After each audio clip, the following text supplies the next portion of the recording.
कंधमाल बीच रास्ता उपरे कनेस्टेबल को मरणांतक आक्रमण। फुलबाणी टाउन उपरे देखा मिलता लोमटांकुरा घटना। स्थानीय जगन्नाथ मंदिर निकट में जड़े कनेस्टेबल दिन द्विपहर होइछे मरणांतक आक्रमण। दुई युवक छुरी आक्रमण करने फल कनेस्टेबल गुरुतर होइछन्ते। एपटे दुई दुर्बृत्तों को स्थानीय लोक काबू कर पुलिस जिम्मा देइछन्ते।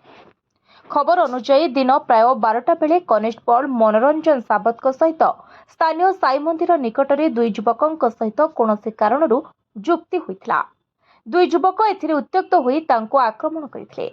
छुरी रे शरीर विभिन्न स्थान में आघात करने सहित तले पकाई ठेंगारे पिटिथिले। तेज पाखरे थिबा किछि कार्यरत सांबादिक यह देखिपारि दुई युवकों को अटकाइथिले। सेमानंकु काबू करी पुलिस को खबर देथिले। तेबे सालुंकी साहिर अभियुक्त संतोष स्वाई जहां बयस 28 और अंजन प्रधान जहां बयस 25 होता जमापड़ी। तेबे उभयों को गिरफ्त कर कोर्ट चालाण कर मामला रुजु कर।